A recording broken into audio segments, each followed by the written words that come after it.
5 गिलास रखती है तोड़ करके और फिर जल चढ़ा देती है, हाथ जोड़ती है और कहती है नाथ पाओ। निश दिन करती कार्य रखे पति का ध्यान,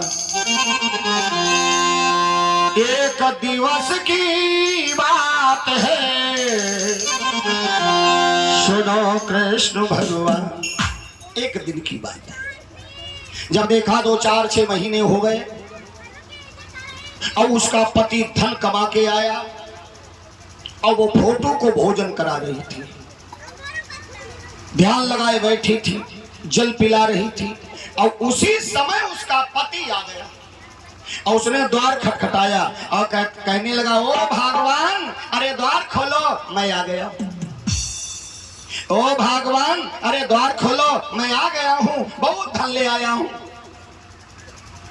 अब बताओ श्याम सुंदर वो द्वार खोले या फोटो को भोजन कराए, आप बताओ मुझे। अब देखो भगवान ने तो प्रश्न नहीं किया लेकिन भक्त ने प्रश्न कर दिया। इसीलिए जब भक्त नहीं होंगे जय हो तो भगवान कहाँ होगा।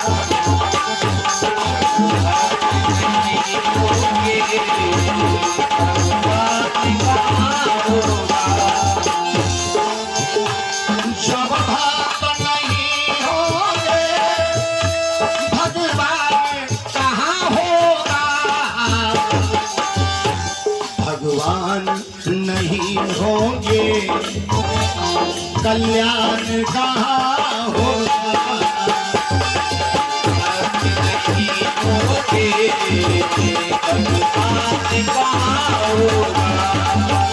भगवान नहीं होंगे कल्याण कहाँ होगा।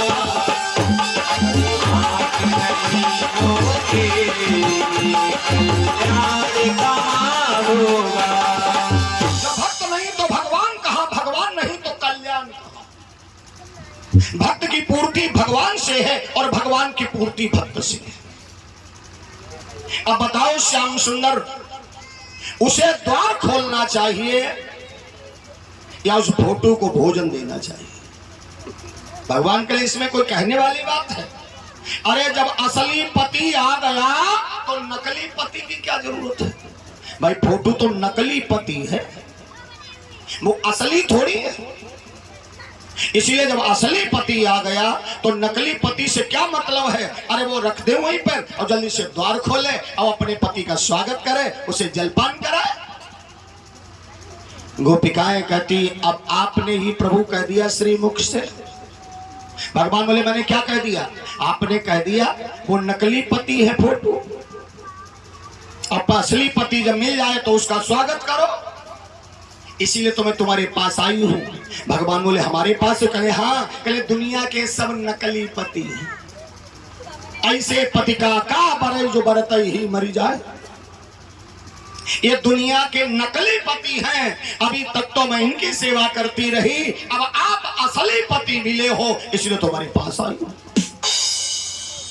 तुम ना कोई जो सोचने लगी है, न तुम घरे जाओ काम ना तुम तो नकली पति हो, ते झगड़ा शुरू हो जाए। वैसे पहलवान आज कहते हमारी बहुएं कहती हैं, पंडित जी कहते ससुर ससुर की सेवा न करो, अपने अम्मा पापा की सेवा करो, जबकि हमने कही है ना जो किशोरी ना अब वो कह रहे थे तो हमने ये कहा था, पहलवान जी ने हम उतने टाइम बैठे थे, हमने ये कहा था कि अगर अपनी बहू से अपने माता पिता की सेवा लड़का करवाना चाहता है तो लड़का पहले सेवा करने लगे तब बहू अपने आप करने लगे। अब तुम तो अपमान करो रोज अम्मा पापा तो बहू कबहू ना सेवा करिए। इसीलिए कोई भी व्यक्ति है अगर हम अपने माता पिता की सेवा अपनी घरवाली से करवाना चाहता है कि टाइम से भोजन दे, टाइम से जल दे, तो वो बेटा स्वयं अपने माता पिता की सेवा करने लगे, पत्नी अपने आप करने लगी। और ये धर्म होता है सास ससुर की सेवा करना। और जो सास ससुर की सेवा नहीं नारियां करती हैं तो आगे चल करके वो भी सास बनती हैं। भाई ये तो है नहीं। तो जब वो सास बनेगी तो फिर उनकी बहू आएगी, उन्हें सांस नहीं लेने देगी बिल्कुल।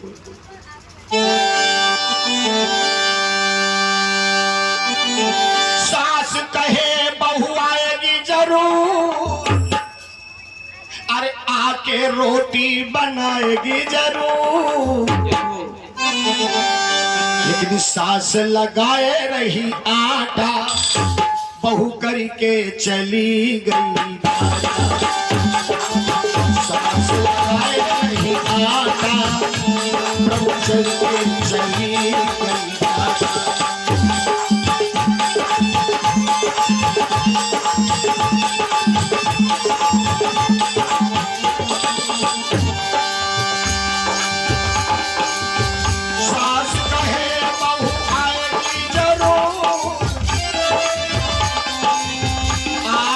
पोछा लगाएगी जरूर, मकान है,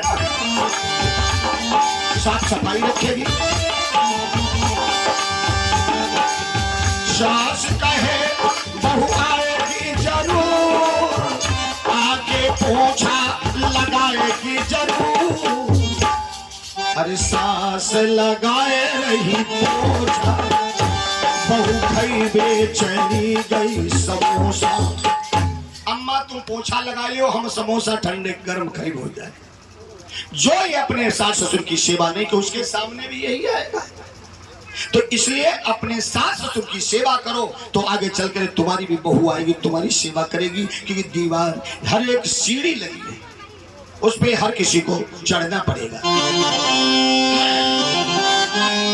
तो आज जिस समय ये देखा हमारे भगवत प्रेमियों, उसी समय गोपियों ने कहा प्रभु अब आप तो असली पति मिल गए हो, अब ये तो दुनिया के नकली पति हैं। और आज सभी गोपिकाएं अपने को भूल गई, आंखें बंद की, तो भगवान ने रहस्य प्रारंभ कर दी। हर गोपी को लग रहा है कि श्याम सुंदर हमारे मलबहिया डाले।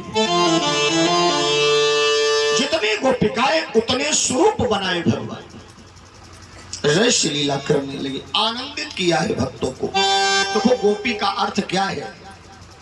गोपी का अर्थ ये है जो भगवान की भक्ति का गोपन रखे, भक्ति का प्रदर्शन न करे, उसे गोपी कहते हैं। और आजकल हम क्या गोपन रखते? पाप को गोपन रखते हैं। पाप को करिया बहुता किसी को नहीं बताओ कहते।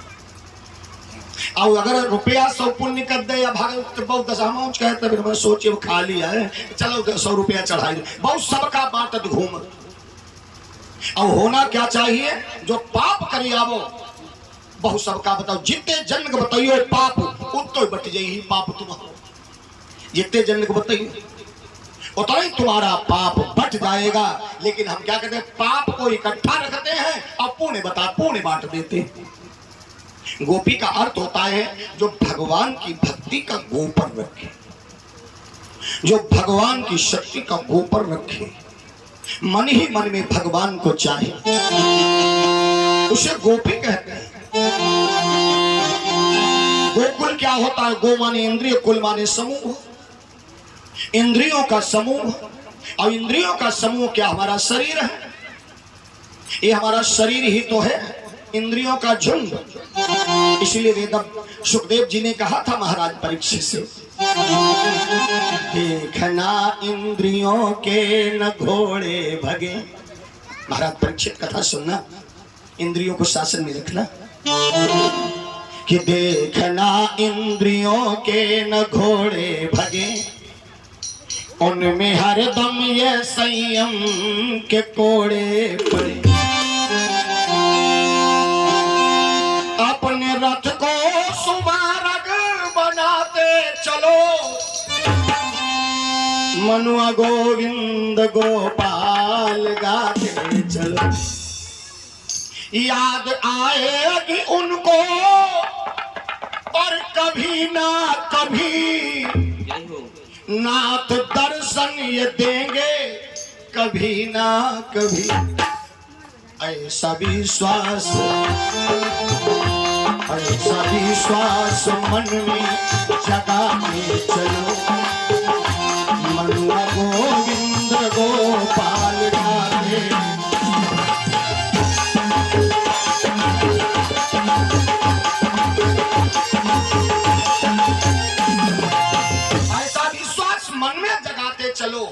वहां गोविंद गोपाल गाते चले। भगवान की भक्ति का गोपन रखे, उसे गोपी कहते हैं। या इंद्रिय सुख, ये इंद्रिय सुख जो लौकिक नहीं है भाई। इंद्रियां ये क्या है? ये मन तो भाई, इसका वाहन कौन है? मन जो है इसका वाहन कौन है? इंद्रियां। भाई ये मन कहता है फला चीज देखो, तो ये मन क्या होता है? ये आंखों पर सवार हो जाता है और आंखें दिखाती हैं। इसीलिए लिखा है, देखना इंद्रियों के न घोड़े भगे, इनमें हरदम ये संयम के कोड़े पड़े, इनको संयम रखना। अगर ये उधर उधर सवार को लेकर के ये घोड़े भागे तो कोड़ा मारना, और जब ऐसा करोगे तो ये इंद्रियां इधर उधर भटक नहीं सकती है। देखो इंद्रियां बड़ी चलायमान है, इनको जितना भी तुम चाहोगे तृप्त करना, उतना ये तृप्त नहीं होगी। जैसे जिह्वेंद्रिय है, अब एक मीठा देख ले, रसगुल्ला देख ले, तो जाकर रसगुल्ला खाए तो मिले। और अगर तुमने इसको रसगुल्ला खिलाया तत्काल ये क्या कहेगी? अब लागो थोड़ी टिक्की हुई जाती, इंद्रियां तृप्त होती नहीं। जहां रसगुल्ला खिलाया तब ये नमकीन मांगेगी जिहुआ, और तुमने फिर नमकीन खिलाया तब जिहुआ कहा कि अम्मी चालो गो, अब ला वो थोड़ी जलेबी कुछ आता और ले ले। कभी इसका इंद्रियां तृप्त ही नहीं होती। यही देवभूति मैया ने कपिल भगवान से कहा था कि इंद्रियों की तृप्ति कैसे हो, तो कपिल भगवान ने कहा माता इंद्रियों को जितना तृप्त करो ये तृप्त नहीं होगी। इंद्रियों को अगर तृप्त करना है तो इसको धर्म से जोड़ दो। जैसे ये जिह्वेंद्रिय है और ये मीठा मांगे तो मीठा दो, इसको इनकार न करो, लेकिन धर्म से जोड़ करके। कहे धर्म से कैसे जोड़ करके? कहे मीठा खरीद लो, अगर ये जिह्वा कहती पेड़ा खिलाओ तो पेड़ा खरीद लो, लेकिन अभी खिलाओ ना इसे। कहे फिर कल ये वो मिष्ठान है किसी मंदिर में जाके चढ़ा दो, और फिर जब वो भगवान को चढ़ जाएगा तो उस समय क्या होगा? वो मीठा नहीं रहेगा, वो प्रसाद बन जाएगा। अब प्रसाद खा करके कभी बताओ जिहुआ ने नमकीन मांगी हो, जैसे कितना होता है पंचामृत, इतना ही तो मिलता है, अब वैसे पी लो। अब बताओ पंचामृत पीने के बाद में जा जिहुआ अगर टिक्की मांगती हो, या पेड़ा है अब प्रसाद में आधा पेड़ा दिया तुमने खा लिया, बताओ उसके बाद में अगर जा टिक्की मांगती हो। क्योंकि धर्म से जोड़ दो, और धर्म से जब जोड़ दोगे तो इंद्रियां अपने आप तृप्त हो जाएंगी। कान कहते सुंदर गाना सुनाओ, तो सुनाओ कानों को गाना, लेकिन कैसा सुनाओ? जो धर्म से जुड़ा हो। ये इंद्रियां कहती हैं कि भाई, कान कहते हैं फिल्मी गाना सुनाओ, तो फिल्मी गाना सुनाओ। फिल्मी गाना भी ऐसे बहुत से हैं, दुनिया से जाने वाले जाने चले जाते हैं कहाँ। फिल्मी गाना है, लेकिन इसमें तुम्हारा हृदय कामुक नहीं होगा। और दुनिया के रखवाले सुन दर्द भरे मेरे नाले, ये गाओगे इंद्रियां चलायमान नहीं होगी कि उसमें अध्यात्म छिपा है। अब आजकल के गाने ऐसे गाने, न कोई सुर है, न कोई लय है, न कोई शब्द है। आजकल के गाने देख लो, चिपका लूं सैया फेविकोल से, बोलो इसमें क्या अध्यात्म भरा है? चलती क्या खंडाला। अब भला बताओ, ऐसे गाने जब चले जिनमें कुछ भी नहीं है, तो इसलिए ऐसे गानों को, जिस गाने में राम का नाम न हो, वो गाना गाना ना चाहिए। आज सभी गोपिकाएं भगवान का दर्शन करती हैं, और गोपिकाओं के प्राण भगवान कृष्ण बन गए। और भगवान कृष्ण कितने साल के हो गए? 11 साल के। अरे श्री राम गए थे वन को 14 साल के लिए, 14 साल के लिए।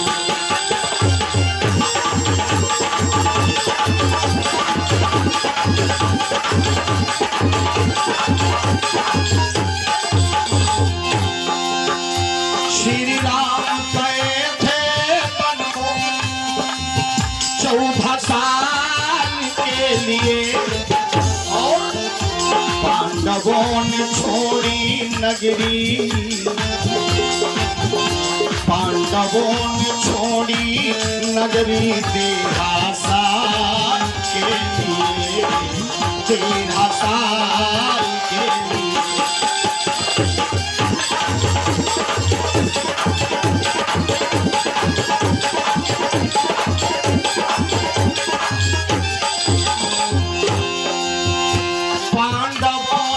छोड़ी नगरी 13 साल के लिए, मिथिला में पड़ा था सूखा 12 साल के लिए, 12 साल के लिए।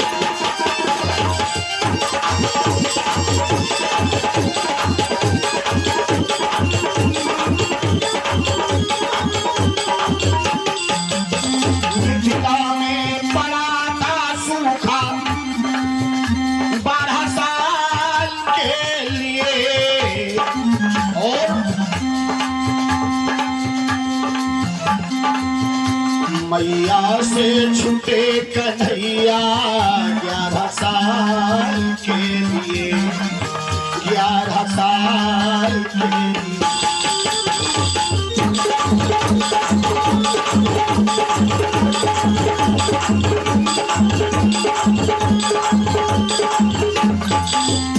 देवकी से छूटे कन्हैया 11 साल के लिए, 11 साल के लिए।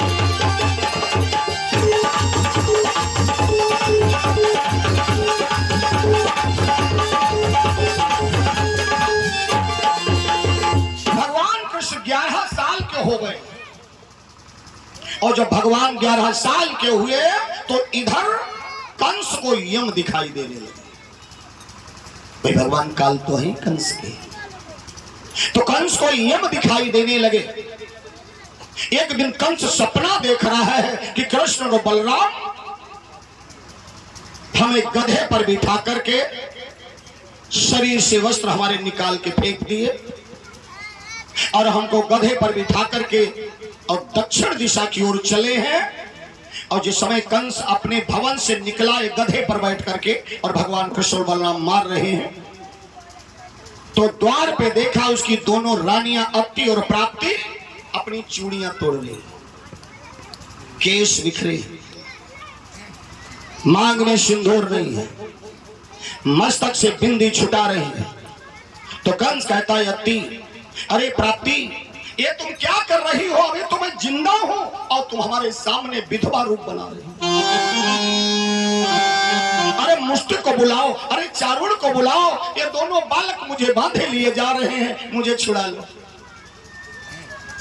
अब कंस ये सपना देख रहा है।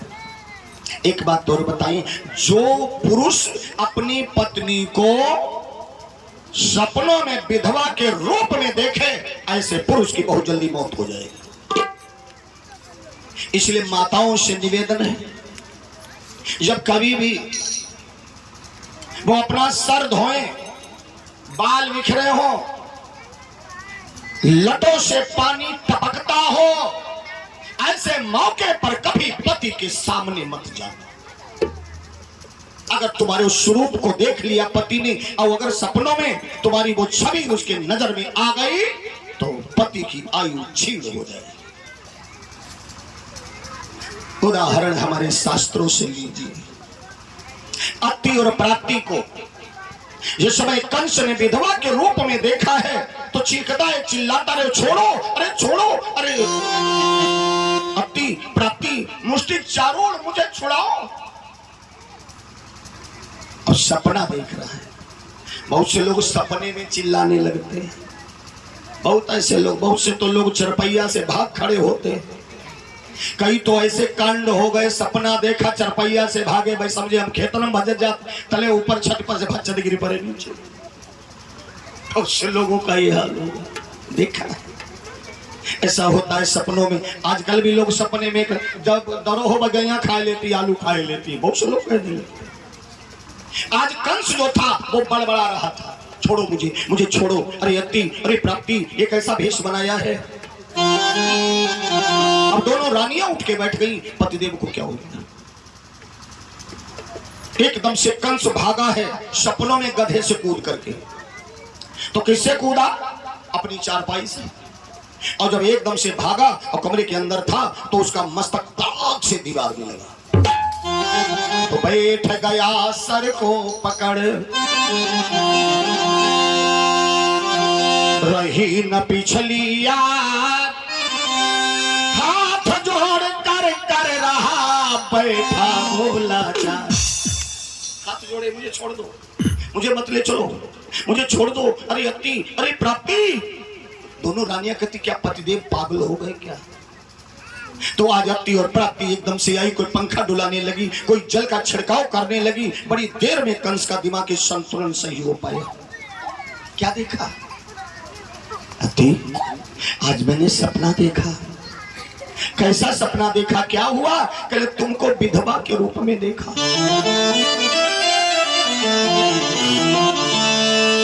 सुना नारियों ने वचन, सर को लीना था कि पतिदेव ने हमको विधवा के रूप में देखा। सोम यहाँ है, शुभ नहीं अशुभ है जिसका नाम। ये सपना शुभ नहीं है, अशुभ है।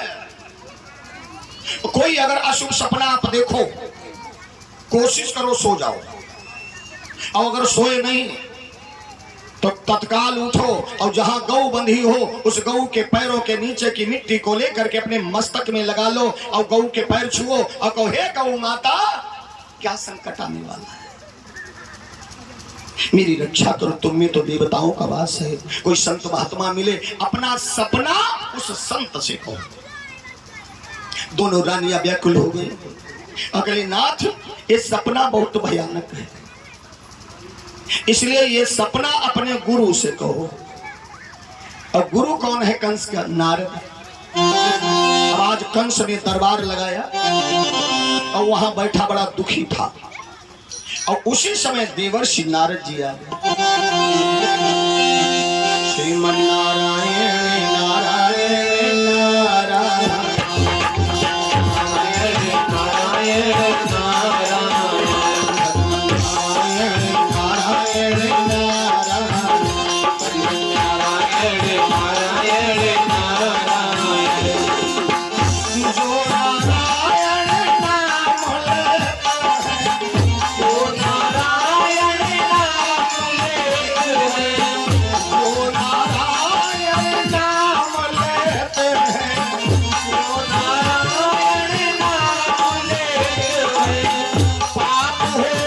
सब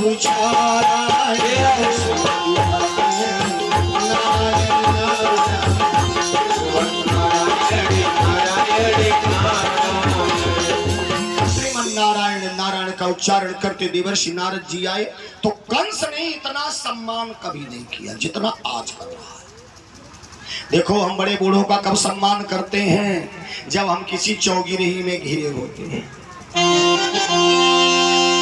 शीतल जल लई चरण पखारे, करी सन्मान आसन बैठा।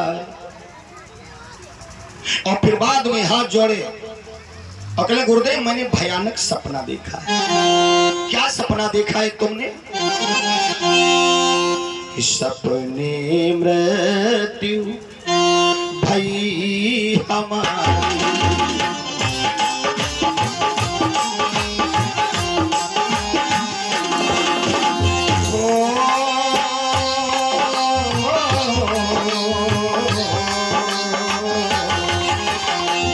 सपने मृत्यु भई हमारी, विधवा रूप धरो तो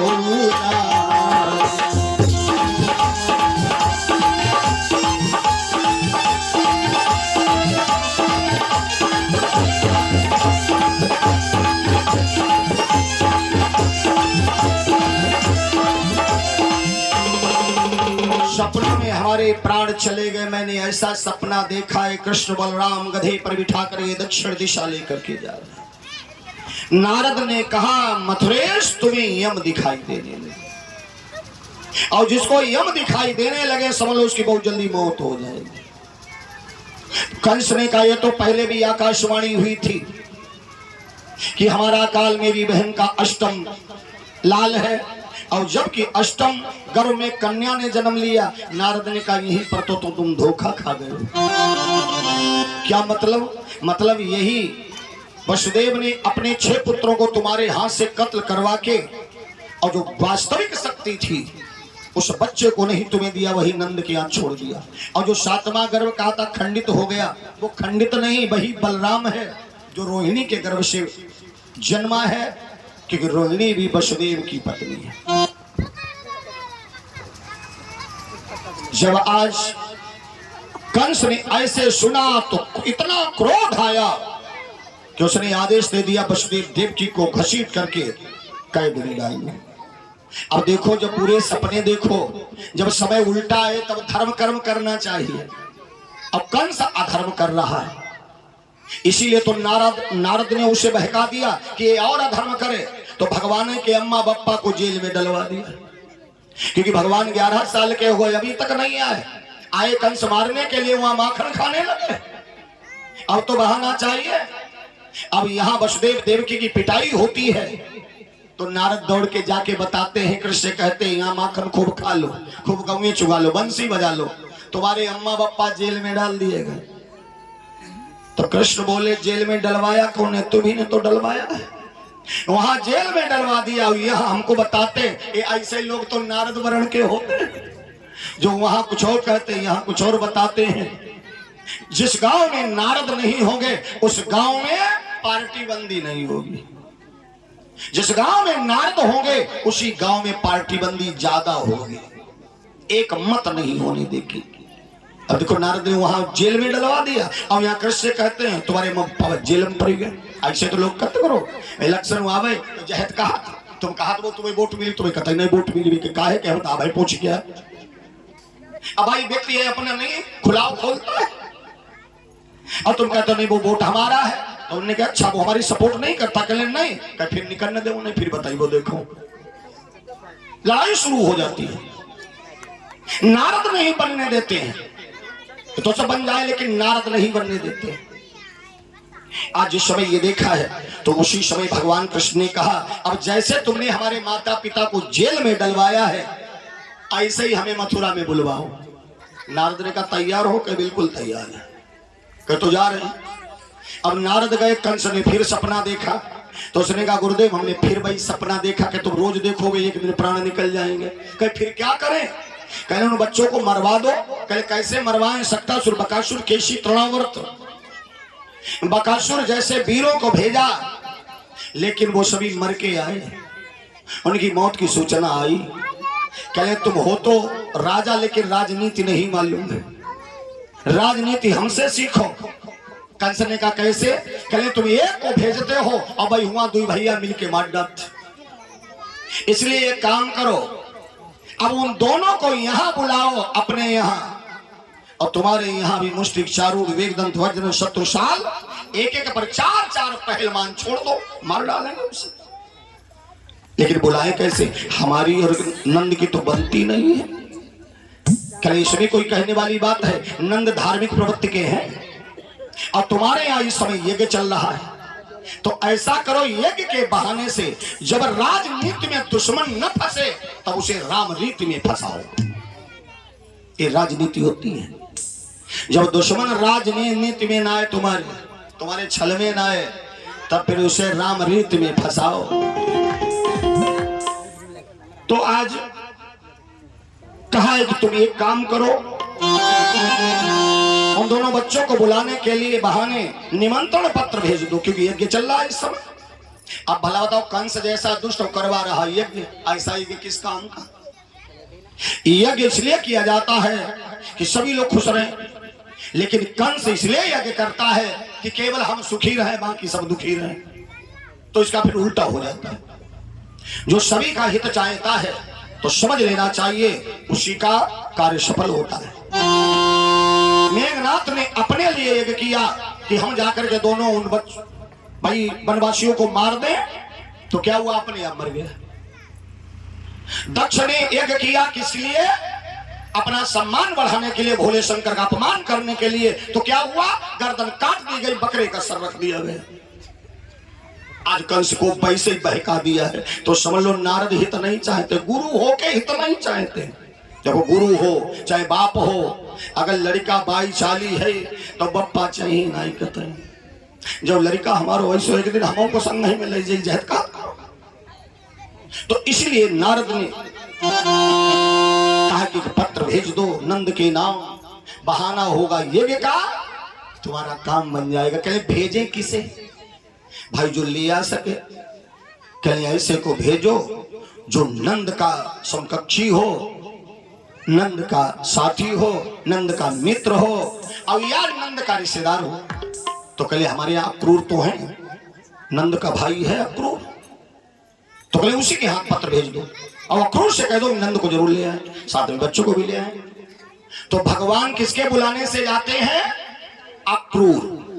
आ माने नहीं, क्रूर माने दुष्ट, जो दुष्ट नहीं है भगवान उसी के बुलाने आते हैं। ये नारद को सब मालूम है। पत्र दिया है, निमंत्रण पत्र अक्रूर को भेज दिया। अब अक्रूर विचार करते हैं, ये मारना चाहता है लेकिन बुलावा आड़ लेता है धर्म की। और जो व्यक्ति धर्म की आड़ लेकर के और अधर्म करता है, विनाश उसी का हो जाता है। आजकल लोग नहीं गंगा नहाने जाए तो सब गंगा ही नहान थोड़ा हो जात, कुछ ऐसे हो जात जो करे कि चाइना छीन ले आओ तो कुंडल नोच ले आओ। गंगा नहाने ऐसे लोग जाते हैं। देखो तीर्थों पर किया गया पाप 7 गुना ये पाप लेके आता है तीर्थों पर। और तीर्थों पर पाप नहीं, केवल भगवान का ध्यान करना चाहिए। तीर्थों पर किया गया पाप 7 गुना बन के आता है, पोटली बन के। फिर व्यक्ति कहता है मैंने क्या किया, पता नहीं क्या हो गया। अक्रूर जी जिस समय चले हैं, कहते प्रभु हम तो सेवक हैं, मैं कंस के मंत्री हैं, जो कहेगा वो मैं करना पड़ेगा, इसलिए मुझे क्षमा करना, मैं आ रहा हूं तुम्हें लेने के लिए। और अपने मन में उत्साहित होने लगे कि अब प्रभु के दर्शन हो। और जब भगवान का नाम लेके चले हैं तो वृंदावन में प्रवेश किया तो सबसे पहले भगवान ही मिल गए।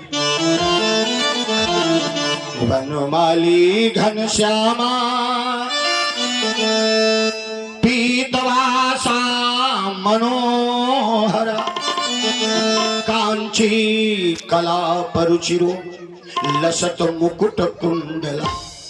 कानों में मकराकृत कुंडल है भगवान कृष्ण के। एक डाल पर बैठे हैं, मोर मुकुटधारी पीतवसन। और अक्रूर को देखा जब पास से भी उनका रथ निकला तो भगवान कन्हैया कहते आ गए हो, चलो हम भी चलेंगे। अब अक्रूर कहते इसको मैंने कभी देखा नहीं, ये कौन है जो मुझे देख करके मुस्कुरा रहा है। इसका चेहरा तो ऐसा है जो अपनी ओर मुझे खींच रहा है, लेकिन न कोई जान है न कोई पहचान है। ये कौन है? तेरे चेहरे में वो जादू और खिंचा जाता हूँ, जाना होता है और कहीं तेरी ओर चला आता। तेरे चेहरे में वो जादू, ऐसा तेरा चेहरा है, ऐसा आकर्षण है, ऐसा खिंचाव है। भगवान मुस्कुरा देते हैं। अक्रूर अपने को भूल गए, पता नहीं कब रथ पहुंच गए बाबा नंद के द्वार पे।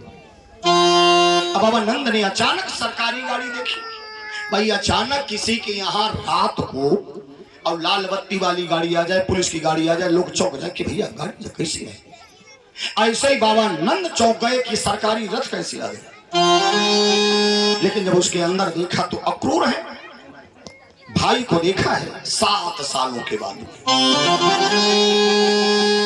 कर गई हाथ भ्रात को साथा। जिस समय देखा है हाथ पकड़ा है और अक्रूर को अपने हृदय से लाया। अक्रूर ने प्रणाम किया और अक्रूर को लेकर के महलों में गए। कहे ओ कन्हैया की मैया, अरे देखो मेरा भैया आया।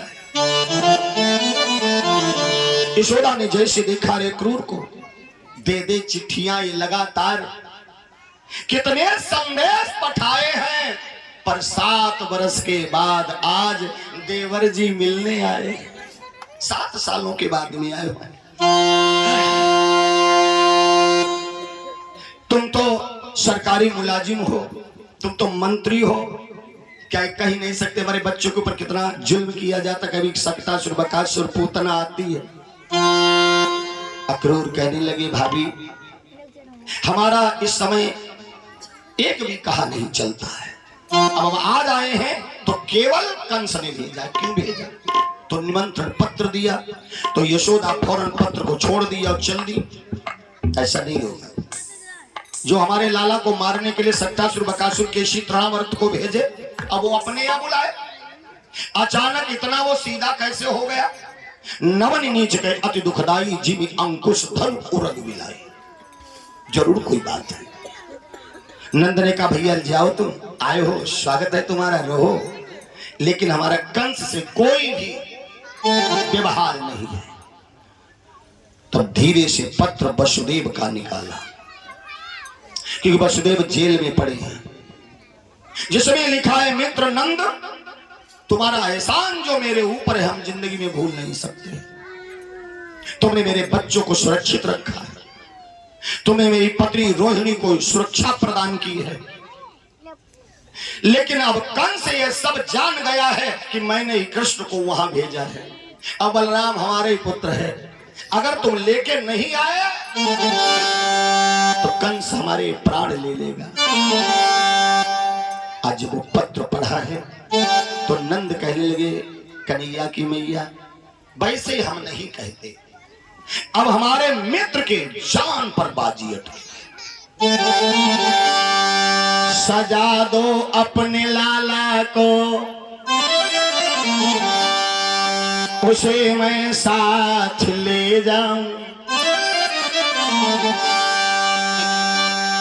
घड़ी संकट की है देखो मिटा कर पास में लाऊं।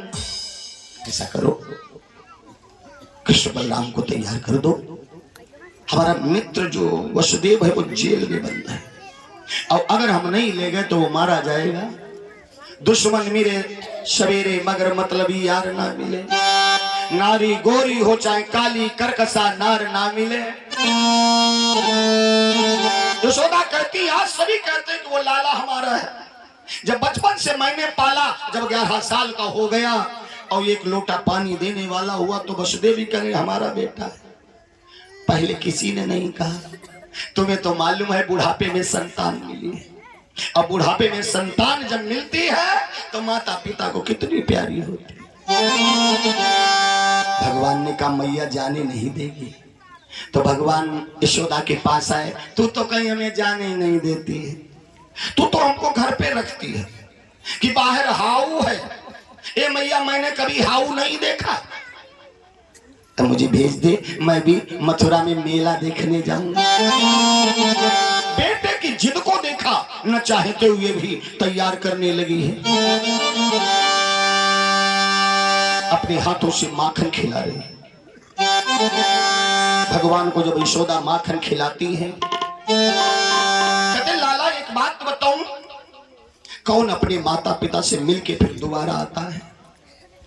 एक बात कहूं, मथुरा और गोकुल की कोई दूरी नहीं, बीच में यमुना जी है।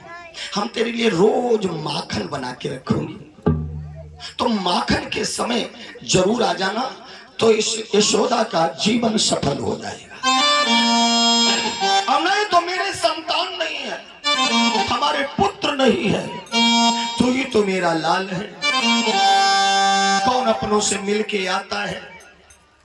भगवान कहे मैया तू भरोसा नहीं तुझे, हम कहा जाने वसुदेव कौन देवकी कौन? हम तो बाबा नंद को जानते, हम तो आपको जानते मैया, और किसी को देखे नहीं। तुझे भरोसा न हो तो भगवान ने बंसी निकाली। ए मैया मेरी बंसी रख ली, और बंसी को पास रखो मैया, इसको लेने मैं आ।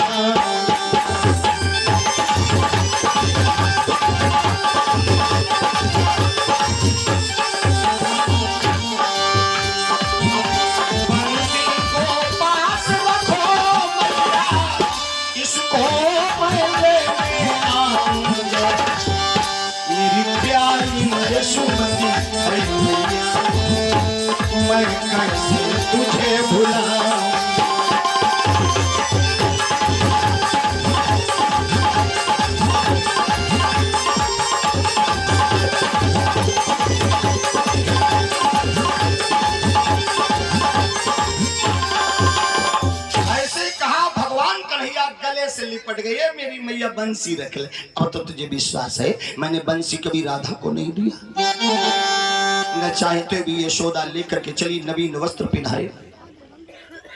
और आज इस समय आगे देखा है जहां पर रथ खड़ा था, हजारों की संख्या में गोपिकाएं गई।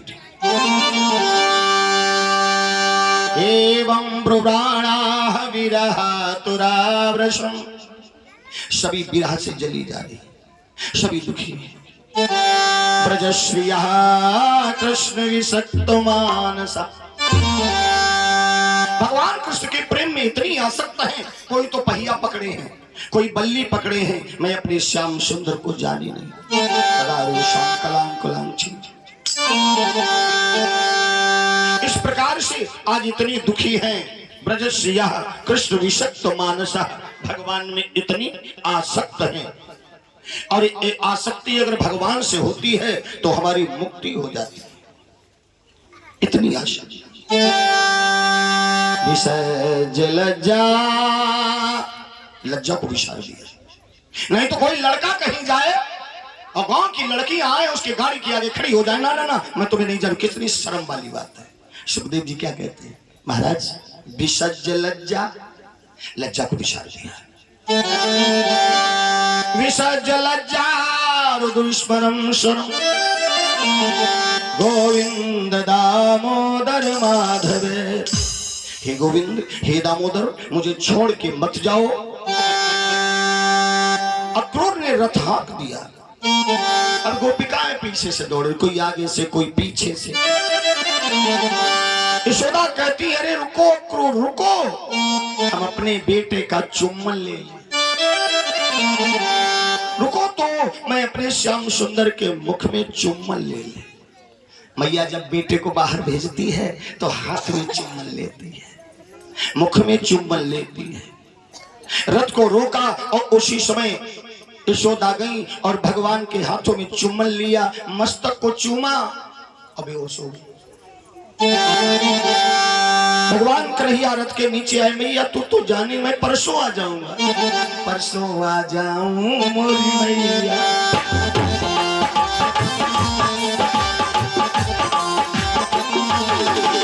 परसों आ जाऊं मोरी मैया, देखो बंसी पे जाना हूं, वो दुखी नहीं दुर्गी अपनी, यशोदा मैया समझाना।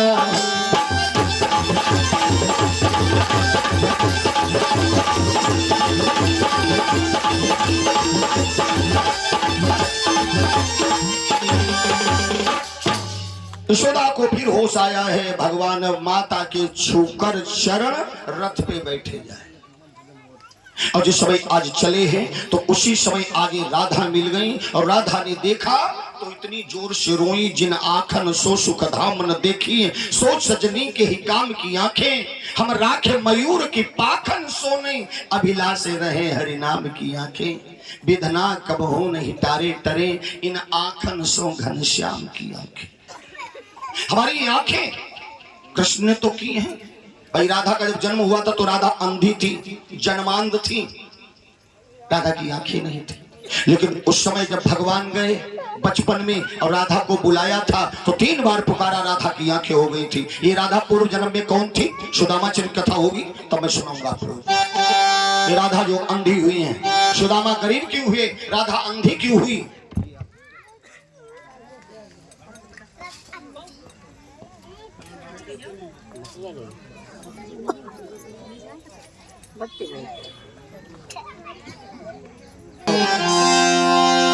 राधा को समझाता है, श्याम सुंदर तुमने हमारी आंखें की हैं और तुम ये आंखों से दूर जा रहे हो, इससे तो आंखें फूट जाएं। भगवान ने समझाया कि हम परसों आ जाएंगे। राधा तुम्हारा नाम है ऐसा, राधा का उल्टा होता है धारा, और धारा 3 प्रकार की होती है, जल की धारा, तलवार की धारा, कानून की धारा। इसमें जब कोई फंस जाता तो उसके प्राण चले जाते, कानून में फंस गया तो फांसी हो जाएगी, तलवार के सामने आया तो गर्दन कट जाएगी, जल में अगर धारा में पड़ गया तो डूब जाएगा। इसलिए तुम कंस की मौत बन के आई हो, कानून की धारा बन के आई हो कि कंस गैर कानूनी काम कर रहा है, इसलिए मैं जा रहा हूं उसे सजा देने के लिए। तो राधा ने कहा इसलिए तो रोती हो। कहे क्यों रोती हो? कहे अकेले मार दोगे क्या? अकेले मार पाओगे कंस को? अरे जज भले जाए, जब तक कानून की डायरी नहीं होगी तो किस एक्ट के तहत तुम उसे मृत्यु दंड दोगे? तो इसलिए मैं भी चलूंगी। तो भगवान ने कहा आ जाओ, ऐसे आ जाओ कोई देख न पाए। तो राधा जो थी भगवान में समा गई, सीता जी आग में समा गई थी। रावण परछाई ले गया, ऐसे राधा की परछाई वहां है, राधा भगवान में समा गई। तभी कवियों ने समझ लिया और कोई नहीं समझ पाया, इतने शब्द नहीं, कवियों ने समझ लिया तो उन्होंने गाना बना दिया। राधे राधे जब चले आएंगे बिहार, राधे राधे जब चले आएंगे बिहार, आएंगे बिहार चले आएंगे बिहारी, आएंगे बिहार चले आएंगे बिहारी। राधे राधे भाई, राधा को बुलाओगे तो बिहारी क्यों आएंगे? बिहारी इसीलिए आएंगे कि बिहारी के हृदय में राधा बैठी है। तो राधा राधा कहोगे तो बिहारी आ जाए। ये गीत बना भगवान ने सभी को समझाया। तत्पश्चात जब चले हैं तो ऐसे श्याम निर्मोही वृंदावन छोड़ी गए महीना, छोड़ी गए महीना।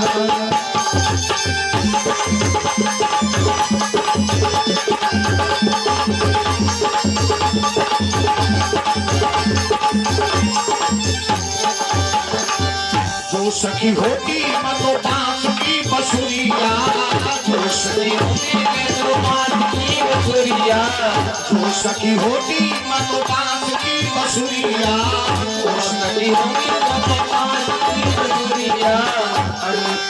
श्याम बजाते बसुरिया हो रहती महीना, रहती महीना।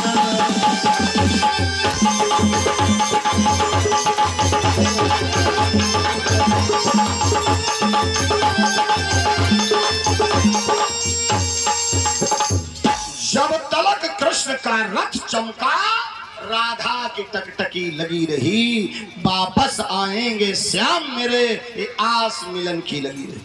भगवान दोबारा गए ही नहीं गोकुल को। यशोदा रास्ता तकती रही, बूढ़ी हो गई, लेकिन भगवान दोबारा नहीं गए, ऐसा ये छलिया है जो सभी को अपनी ओर आकर्षित करता है और बाद में छोड़ के चला जाता है। अब आज अक्रूर ने कहा कैसा ब्रह्म है, तो रो रहा था, तो अक्रूर का संशय दूर किया है भगवान ने। यमुना के जल में अपनी परछाई दिखाई, शशंक चक्रम सकृति कुंडलम शपीत वस्त्रम सरसीरुहिक्षणम सहार वक्षस्थल को शुभश्रियम नमामि विष्णु शीर्षा चतुर्भुजम। अक्रूर ने देखा जो कृष्ण है वही चतुर्भुजी नारायण के रूप में है, जो बलराम है वही शेष के रूप में है। तो अक्रूर ने प्रणाम किया।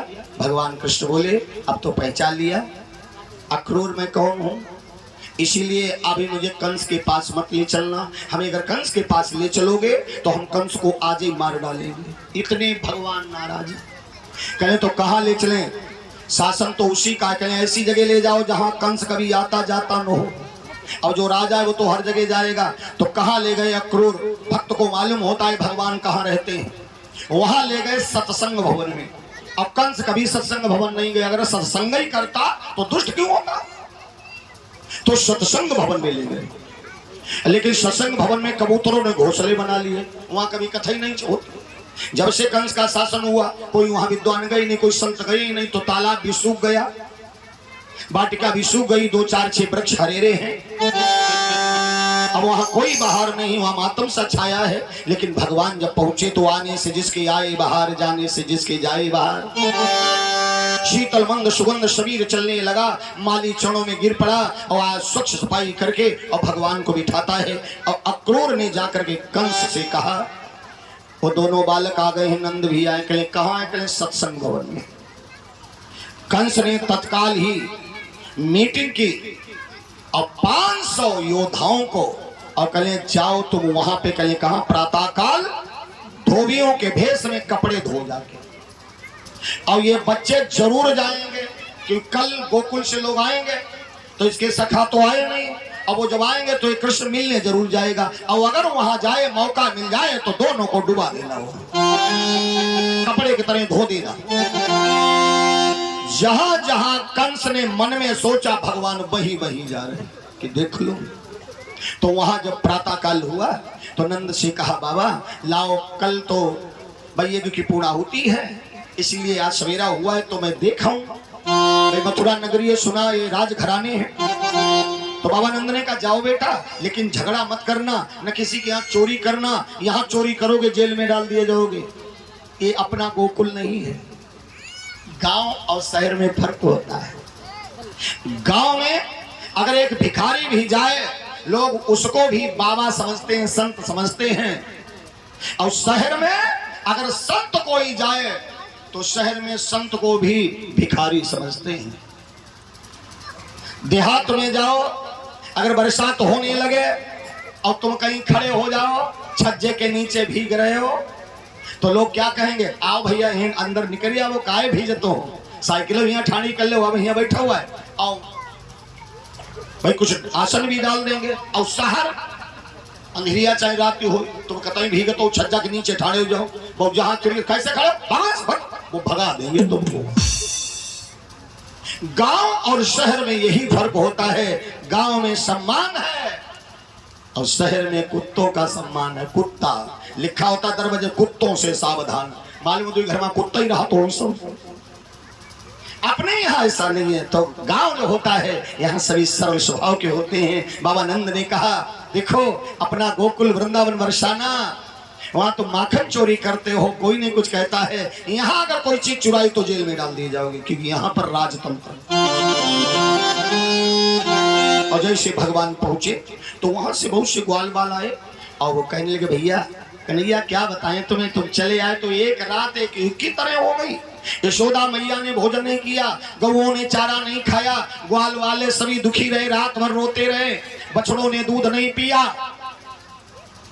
अब ये कल ये पूर्ण हो जाए तो चल अपने घर चलेंगे। कन्हैया कल जरूर चलेंगे। एक बोला लाला हमने देखा बहुत से राजकुमार आ रहे थे, अच्छे अच्छे कपड़े पहने, और तू काली कमली पहन के आया, तेरे पास कपड़े नहीं थे? भगवान कन्हैया बोले लाए हो तो दे दो पहन ले, हम तो ऐसे ही आए हैं। तो कल ये तो नंसार है, नंसार में चीज न हो तो मांग ले, न मांगे मिले। कल नंसार में एक अधिकार होता है कि अगर चीज न मिले पहली बात मांगो, और मांगे से ना मिले तो जबरदस्ती लो, और जबरदस्ती न मिले तो मारो मारो खाओ और चीज ले लो। भाई नंसार है। तो ग्वाल वालों ने कहा ऐसा करो मांग लो, तो सब तुम्हारे नाने मामा है। कन्हैया ने कहा भैया धोबी मामा ये कपड़े हमको दे दो, हम पहन लें, हम कंस की सगी भांजे। अब वो तो जो मारने आया हो और तुम्हें पर मांग जाओ कपड़ा, तो कपड़ा थोड़ा दी, वो तो झापड़ देगा। अब वो दौड़ा एकदम से मारने के लिए तलवार लेकर के, चलो आ गया अच्छा हुआ। कहने भला बताओ राजसी कपड़े मांगता है, पोखर का पानी पिया, गौए चुगाई राजसी वस्त्र मांगता है, जानते जो राजसी वस्त्र मांगता है उसको मृत्यु दंड दिया जाता। बलराम कहने लगे बोलो तुम्हें, लेकिन संभार के बोलो, छोटा समझ के धमकाओ ना। और आगे वो बढ़ता चला गया जिसे 30,000 हाथियों का बल है। भगवान ने खींच के चांटा मारा तो एक ही चांटे से और उसका प्राणांत हो गया। अब जितने वहां पर थे सैनिक धोबी बने वो सब भागते चले जा रहे हो, क्या कह रहे हैं, पुतना मरवे वालों आएगा, पुतना मरवे वालों आएगा, पुतना। अब यही सब कहते चले जा रहे हैं। अब गली से होके निकलते हैं तो वहां तो उसमें बात थी कि 6 दिन का बच्चा और पुतना बुआ को मार डाला। तो सभी देखने के लिए माताएं बहनें निकली, छज्जों पर खड़ी, द्वार पर खड़ी। एक दर्जी जो था वो सुंदर कपड़े सिल रहा था, कृष्ण बलराम उधर से आ रहे, अब वो कपड़े छोड़ के सब भाग गए थे। तो ग्वाल वालों ने पहन लिए, कन्हैया ने पहन लिया, वो तो बेनाप के। आजकल का मौका होता चलो भाई फैशन में सब चल जाता। आजकल तो पेट है, शर्ट ऐसी है जीमा पेट दिखाती, पैंट ऐसी जो पाटन मटकी, बात कमर बनाई आओ और शर्ट कमर के नीचे नहीं आओ। देखते होंगे आजकल ऐसे फटी पैंट पहने, लेकिन लगता है कि डैमेज है, बड़ी महंगी है। तैसे स्वरूप भी बनाए हैं।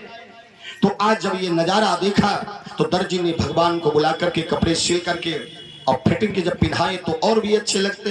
अब सुंदर तो हैं, अब भला बताइए सोने पर सुहागा, तो सभी नारियां देख रही हैं और कहती है दो रूप काम धर आए, या राम लखन अवतारे। या तो कामदेव आए हैं या राम लखन त्रेता के आए हैं, आली देख लो। एक कहने लगी नहीं नरे राम लखन है, न कामदेव ने दो रूप धारण किए हुए, वृंदावन के है वही कृष्ण और बलराम। ये जो कन्हैया है यही कंस का काल है। तो कहे फिर यहां क्यों बुलाया? कहेंगे कंस इनकी कल बलि देगा दोनों की। अब माता कहने इन दोनों बच्चों की आली कल प्रात काल निश्चर की मन मानी होगी, इन दोनों नंद किशोरों की बेदी पर बलिदानी होगी, ये दोनों कल मार दिए जाएंगे। तो माताएं भावुक हो गई, मैं कहती हे भगवान जब कंस मरियो ना जात, दूसरी बोले जी कंस मार डालो जाए हम 20 आना को प्रसाद चढ़े हो। अब प्रसाद शुरू हो गया। अब माताएं जहां अगर कहा और ये झोरी फैलाई रहे, हे सूर्य भगवान तुम्हें दिखियो, फिर मुश्किल है कि जिंदगी रही। अगर झोरी नहीं रखो कंडा को परे हो पथे हो और गाड़ी निकले कंडा फूटी जाए और सूर्य निकल बसियो मुंह और जय पहुंची हुआ कंडा फूटे, सूर्य भगवान तुम्हें दिखियो झोरी हम लोग बोलो कंडा की जानना कीमत। ये ऐसे कहती है। आज जिस समय आगे देखा तो कुब्जा को देखा जिसके पीठ में कुबर है, भगवान कन्हैया ने कुब्जा को देखा, कुब्जा ने कृष्ण को देखा, तो दोनों आंखें नहीं हटाते। तो बलराम कहले क्या देख रहा है? कहले देखता क्या हूँ, पहचान कर रहा हूँ। कहले तो क्या पहले कभी वो यहाँ मथुरा में आया? कहले नहीं आया। कि फिर इसकी क्या पहचान करते तो मथुरा की है? कहले नहीं मथुरा की नहीं, ये त्रेता की है। कहले ये कौन है? कैसे सूर्पनखा है, ये आई है, पहले सुंदर बन के गई थी, तब इसकी नाक काट दी तुमने, अब ये टेढ़ी बन के आई है। चलो सुंदरता को तो कोई भी कुरूप में बदल सकता है, लेकिन जो कुरूप है वो उसे स्वरूप दे। क्योंकि पुतना ने इसने कहा था शूर्पनखा ने कि दुनिया ने तुमको चाहा वरदान दे दिया और मैंने भी तुमको चाहा, तो क्या बुरा किया मैंने भी तुमको चाहा। तो भगवान ने कहा निर्मल मंजन सो मोहि पावा, मोह कपट छल छिद्र आत्मा तेरी गंदी है, सूरत तेरी सुंदर है। भगवान कहते हैं वैसे नहीं, जिसकी आत्मा साफ होती है हम उसको मिलते हैं। तो अब भगवान से कहा मैं कहा में तो तुम्हें चाहती हूँ। तो भगवान ने कहा द्वापर में मिलना। अभी आई है, पहले तो सुंदर बन के आई तब नाक काट ली, अब टेढ़ी बन के आई और कहती है सुंदर बनावो। तो इसीलिए हमारी ओर देख रही। अब देखत का जब सुंदर बनी तब नाक कटवाई डाली थी, अब हम टेढ़ी बन के आए कुंवर पीठ में, अब मुझे सुंदर बनाओ। तो यही कहती है। तो बलराम ने कहा जो इच्छा उसे करो। भगवान आगे बढ़े, कुंवर पे हाथ रखा और सीधा किया। अब तो इतनी सुंदर बनी खड़ी है कि अप्सराएं उसके सामने शर्माती हैं। उसने तिलक लगाया, माला पहना दी, लगा मथवा पे तिलक, पहन फूलहार दिस, कुंवरी कुब्जा न जाने कौन जादू डार। भगवान पीछे चल दिए, कुब्जा की ना गए। कुब्जा को बताया कल हम कंस को मारेंगे, और किसी को नहीं बताया, केवल कुब्जा को बताया। और सवेरा हुआ, अब आज यज्ञ की पूर्णाहुति है। तो कृष्ण बलराम चल दिए। बाबा नंद तो उधर पहुंच गए हैं दरबार में, जहां दरबार लगा है। इधर स्वाहा स्वाहा की धुनें हो रही हैं, उधर मुष्टिक चारूढ़ मल्ल युद्ध कर रहे हैं, पहलवानी कर रहे हैं। और कंस ने कहा जब तुम्हारे पास आए मुष्टिक चारूढ़ से कहा तो दोनों को मार देना। भगवान वही पहुंचे हैं। चारूढ़ ने कहा आओ बच्चों पहलवानी सीखोगे, आओ सिखा दे। भगवान ने कहा हम दुनिया को सिखाते तुम हमको सिखाओगे। और आज मुष्टिक को बलराम ने और चारूढ़ को भगवान कृष्ण ने, और जैसे मल्ल युद्ध हुआ तो एकदम से उठाया, मछली की तरह दोनों फड़फड़ा रहे, जिन्हें 33,000 हाथियों का बल है। ये जिस समय नजारा ग्वाल वालों ने देखा, बाबा नंद को सूचना दी तुम्हारे बच्चे लड़ रहे हैं मुष्टिक चारूढ़ से। तो बाबा नंद दौड़े एकदम से, भाई कहीं हमारे बच्चे मार न दिए जाएं। तो 10-20 अहीरों को साथ में लिए, अपाज के हाथ में लाठी है। और कहें अगर अपनो लाला नीचे दबत दिखाई तो ऊपर से पीठी पर लाठी मारने लगना। लेकिन क्या हुआ, बाबा नंद को देखा, मुष्टिक चारूढ़ को उठाया और जैसे जमीन में पटका तो पटकते प्राणांत हो गया। बोली कृष्ण भगवान की जय हो। बाबा नंद कहे चलो, जो चुरा चुरा मक्खन खाया वो आज काम में आया है। खूब माखन चुरा के खाया, चलो आज तो काम दिया है। बाबा नंद ने कहा मेरे बच्चों को नजर न लगे, मिट्टी उठाई उतार के फेंक दी। अब आगे बढ़े हैं भगवान, तो क्या देखा कि जब धनुष रखा है जिसका अनुष्ठान किया गया है, इसीलिए लाओ इस धनुष को पहले तोड़े, क्योंकि जब धनुष टूटेगा तो ये वरदानी धनुष है, जब तक सुरक्षित रहेगा जो राजा होगा राज्य करता रहेगा, और जिस दिन धनुष टूट जाएगा जो राजा होगा मारा जाएगा। तो समय कंस को तो मारने ही गए, तो लाओ अजमा ले। अब वहां स्वाहा स्वाहा की ध्वनि। अच्छा यहां ये गए, और जब कृष्ण आगे बढ़े धनुष के पास तो क्षत्रियों ने ललकारा ठहरो आगे मत जाओ, और 500 योद्धा दौड़े। तो जो आगे की ओर बढ़े तो बलराम ने अपना हल मूसल निकाला, उनकी गर्दन फांसी और सर से ठोक लगाने लगे मूसल से, तो उन्हें मारने लगे। अब एक और मार काट मची हो, और ठौरही पर जो विद्वान हैं वो हवन कर रहे हैं। का भला बताओ सही मंत्र भी करी, कहीं भी स्वाहा स्वाहा, और विराट जात का वैष्णो तलवारी है नहीं, अब हमारो मूड कर मुंह से निकलती हाय हाय हाय हाय हाय। करना तो भाई साकिल तो जला नहीं है, उठ सकते नहीं क्योंकि नहीं तो कंस मार डालेगा। तो मंत्र नहीं कहते हाय हाय हाय स्वाहा स्वाहा हाय हाय, ये कह रहे छोड़वे के साकिल तो छोड़ मुट्ठा भरी भर, ये कि भगवान नाराज हो, और ये कि भगवान जब नाराज होते तो प्राण ले लेते हैं। इसीलिए जब देखा भाई जैसे कोई ब्राह्मण है हम ही है, और तुम कहो पंडित का चलो खबा में हो, और खबैबे के बजाय तुम चल लड़ुआ हमारे मुंह में घुसन लगाओ जबरदस्ती ऐसे, तो पेट भूरी बहु निकली भक्त भैया। ऐसे ही साकिल होता है भाई, ये कि भगवान को चढ़ाने के लिए खिलाने के लिए जो मुट्ठा भरिया तो एकदम से विस्फोट हुआ, एक साला में आग लग गई, और जैसे आग लगी उधर भगवान ने धनुष को तोड़ दिया। बोलिए कृष्ण भगवान की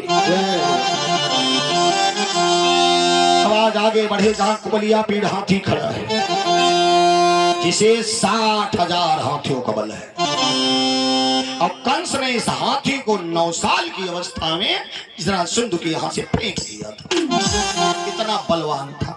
तो कंस ने उस हाथी को खड़ा कर दिया दरबार में, अगर बच्चे आते हैं हाथी को पछाड़ दिया तो हमें भी मार सकते हैं। लेकिन कृष्ण बलराम ने कुबलिया पीड़ हाथी का भी उद्धार कर दिया। अब जहां कंस बैठा था तो जागी रही भावना,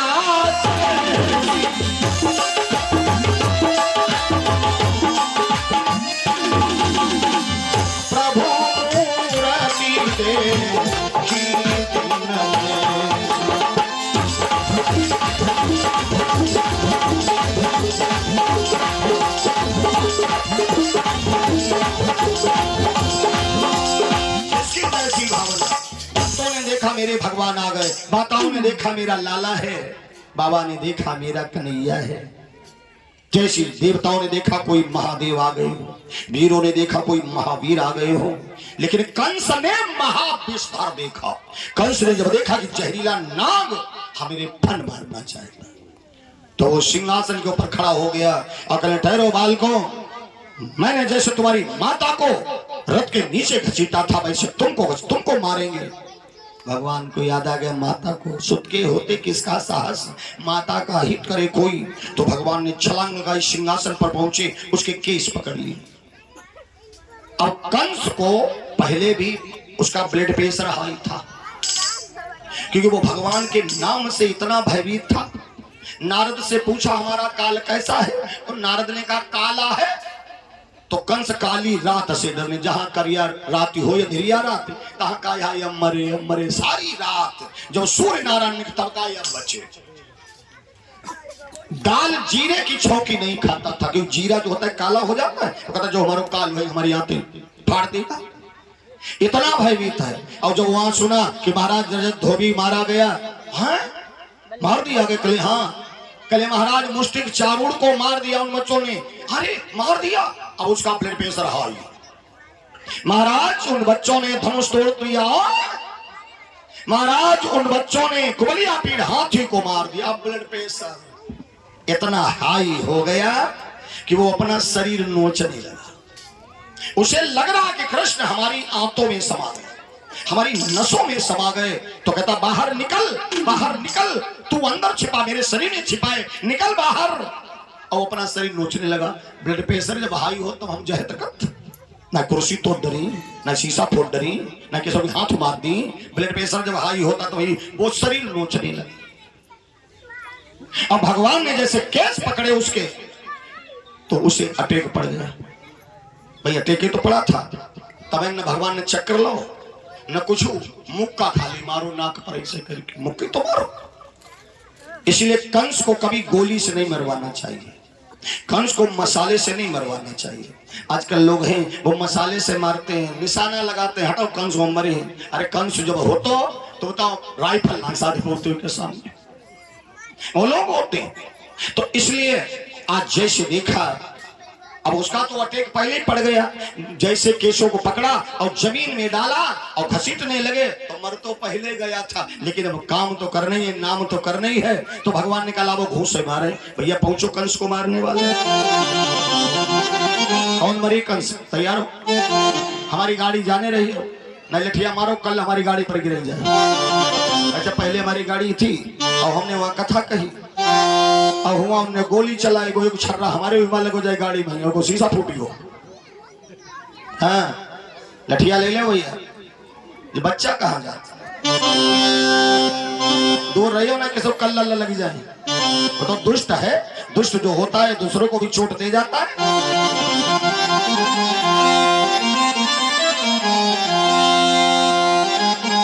और आखिर को घनश्याम ने झटका चोटी था,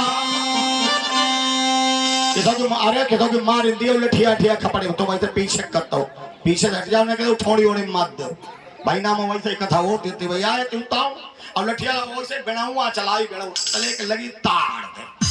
अब बहुत दौड़ो को बाप दौड़ो उन्ने हुई के मारी, हमने जब तक भीड़ हो ही जाती है। इसलिए तुम ऐसे करे को धोखे में लग जाए, पीछे देखे रही हो कोई है ना, हटा दो बच्चन का ना, तुम ऐसे चलाइए और किसी को लग जाए तो धोखे में। आखिर को घनश्याम ने और झटका चोटी था, प्राण घोट कर कंस का कीना काम तमाशा।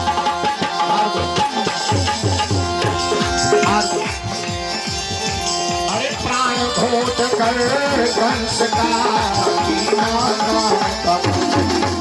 जय बोलो कृष्ण जगैया,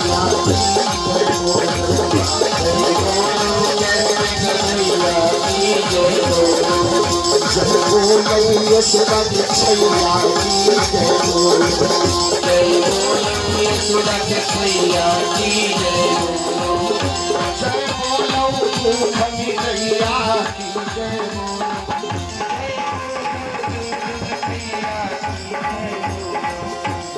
बोलो बलदाऊ भैया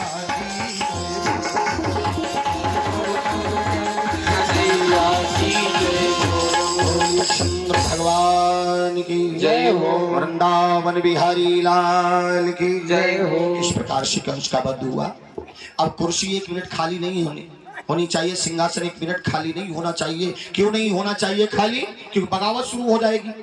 तो भगवान कन्हैया तत्काल गए, उग्रसेन को कैद से मुक्ति दिलाई और तत्काल 6 कर्म करवाया। उसके बाद में सुंदर स्नान करवाया और वस्त्राभूषणों से सुसज्जित करके उस सिंहासन पर बिठा दिया कि नाना बैठो जल्दी, नहीं तो बगावत प्रजा में हो सकती है। और एकदम से अनाउंसमेंट कर दिया गया कि अब मथुरा के राजा महाराज उग्रसेन है। अब क्या आदेश है? तो उग्रसेन ने कहा जितने जेल में कैदी बंद है सभी को छोड़ दो। अब भाई उग्रसेन का आगे का पालन होगा, तो उसमें सभी कैदियों को छोड़ा गया। जो उसमें संत महात्मा दीन गरीब बंद हैं, वसुदेव देवकी बंद हैं, उनको जब छोड़ा गया तो वसुदेव देवकी के सामने उग्रसेन हाथ जोड़ रहे, मुझे क्षमा कर दो, जो हमारा दुष्ट पुत्र है जिसने तुमको जेल में डाला है। कहा हम देखो जानते थे, मानते थे, खोपड़ी में कल लग गया होगा तो होता है। हैं, और जबकि बता रहे हैं भाई वो तो दुष्ट है, तभी तो कहते हैं सामने खड़े। अरे भाई तो कहते हैं वो कल लग गया थोड़ा, हम तो जानते थे, अब जब कितना बता रहे हैं और फिर भी नहीं समझते हो हैं। अब ऐसे चलो कोई बात नहीं, इसलिए तो कहते भाई उसमें भी अक्स आ जाता है, इतनी देर से कथा होती वो तले वो सुनता ही था है। भले वो घड़ा है लेकिन घड़ा हमारे तुम्हारा शरीर घड़ा ही तो है, घटा ही तो है, इसके अंदर तो सब है। तो इसलिए उतनी देर से कथा हो रही वो सुन रहा और तुम तो आगे बढ़ चले जाती। इसीलिए कहते दुष्ट का सामना नहीं करना चाहिए, दुष्ट से अलग गई रहा हो। जब ना सोचो है मेरा जो दुष्ट हमारी बड़ी तारीफ करती है, तारीफ एक दिन करी एक दिन फिर गोली मारी, इसलिए मूर्ख मिलाई मौन हुई रही है, नवरी नीच कहे अति दुखदाई। खैर आइए कथा के ऊपर। तो ये समय आज देखा है और सभी कहने लगे कि वो ऋषि का शासन है, और अग्रिम कथा आप लोग रात्रि में श्रवण करेंगे। भगवान के 16,108 विवाह, रुक्मिणी मंगल, थोड़ा संक्षिप्त में कहेंगे रुक्मिणी मंगल।